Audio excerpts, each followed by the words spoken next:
Mm, Buenas tardes desde México. Soy Rocío Ochoa.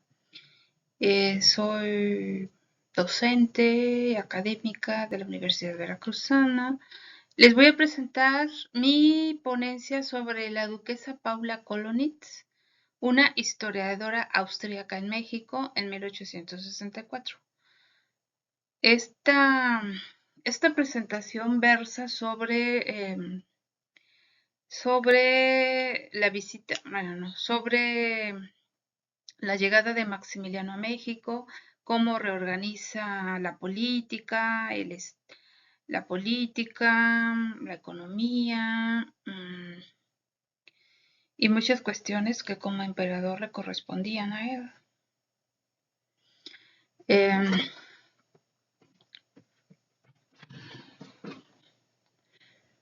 Bueno, pasemos a la siguiente. Bueno, ¿qué libro de historia habla de las emociones y sentimientos de Maximiliano y Carlota?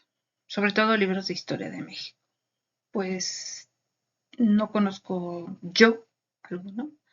Tengo casi 14 años, bueno, no más de 14 años. Tengo 16, más de 16, 17 años de dar clases de historia de México, de investigar también. Y hasta ahora no he encontrado un libro que hable sobre esto, ¿no? El libro en cuestión es Un viaje a México en 1864, escrito por la duquesa Paula Kolonitz. Es un libro en el que nos narra desde que salió la corte de los emperadores de Europa hasta llegar a América, a la Ciudad de México. Es un trayecto muy largo con un séquito bastante amplio de 85 personas más o menos que traían 500 bultos entre todos y todas. O sea, era un gran contingente. Bueno, los temas que aborda este libro son diversos, son más de 12, son alrededor de 15, bueno, son 15. Bueno, son 15 los más importantes, los que desde mi punto de vista sobresalen todo esto. Conocemos mucho de la historia de México de esa época del Segundo Imperio, pero esto también es muy importante. Este libro nos permite acercarnos un poco más a esa parte de nuestra historia, haciendo historia desde abajo, o historia de la vida cotidiana, o historia de la vida política, ¿no?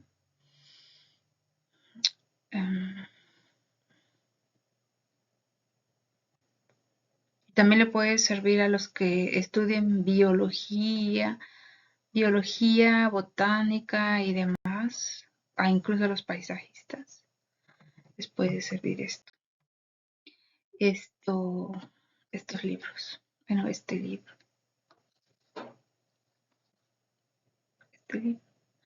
Bueno, este libro. Bueno, emociones y sentimientos de personajes de la historia de México. Ejemplos. Ejemplos. Dice, a nuestra llegada no había ni una señal de vida. Nadie se movía en el puerto. No había nadie en la costa. Cuando llegó Maximiliano nadie lo fue a recibir. No había gente por ahí que lo esperara. Y bueno, cualquiera se hubiera sentido triste y desanimado, pero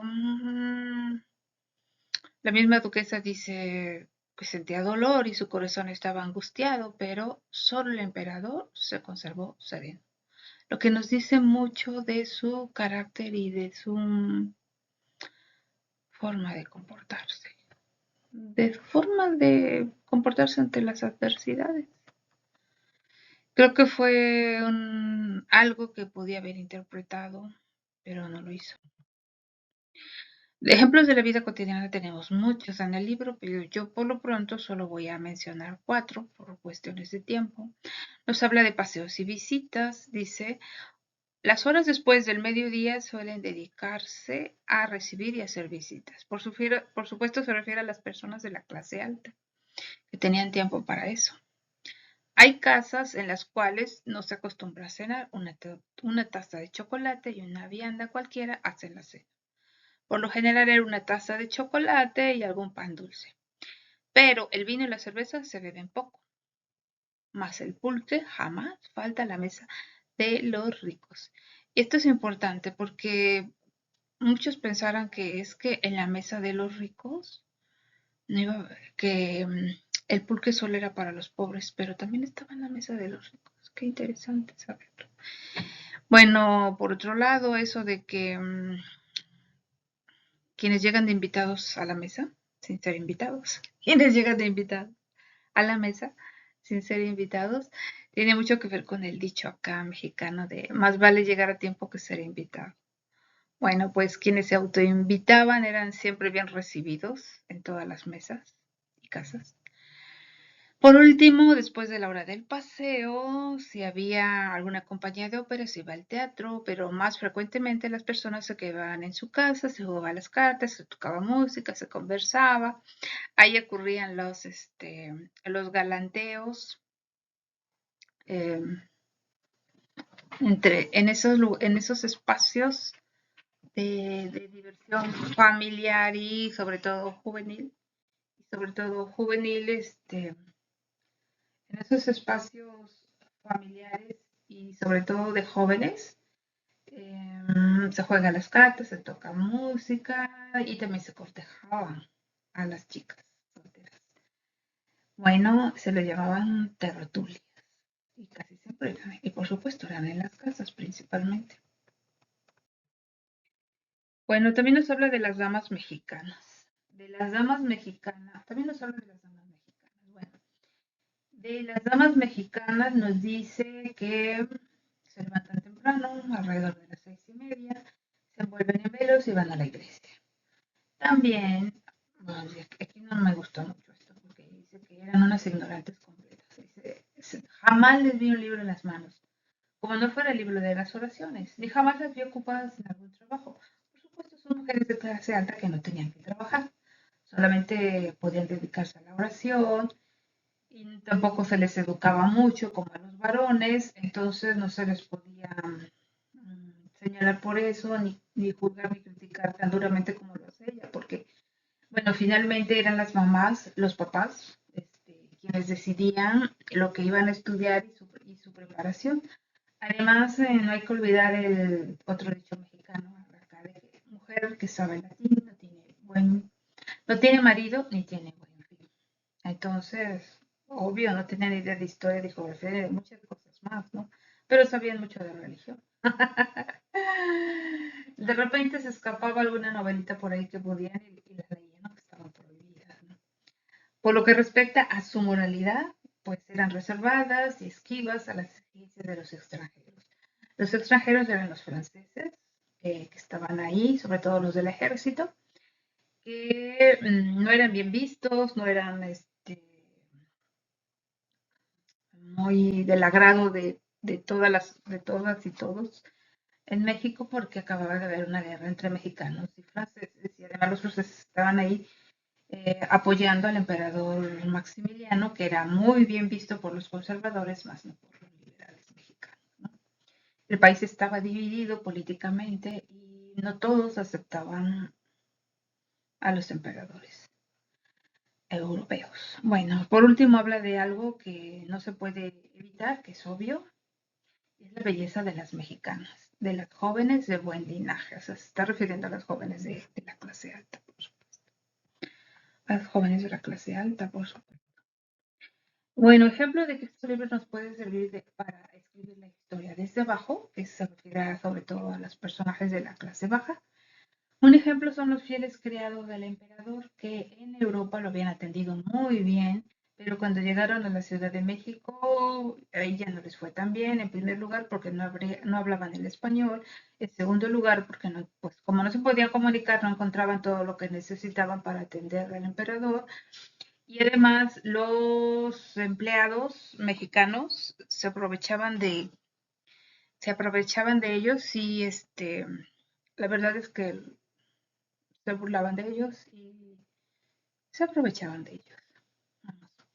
Pero también algunos oficiales, que aquí dice los oficiales austriacos, algunos oficiales austriacos que, bueno, y también habla de los oficiales austriacos, ¿no? Dice, es que algunos oficiales austriacos estaban muy arrepentidos de haber abandonado el servicio militar en Austria y pensaban que aquí en México iban a encontrar mucho oro y muchas riquezas, y cuando vieron la condición del país y todas las privaciones a las que se iban a someter, muy distintas a lo que estaban acostumbrados en Europa, pues estaban muy arrepentidos de haber hecho lo que habían hecho.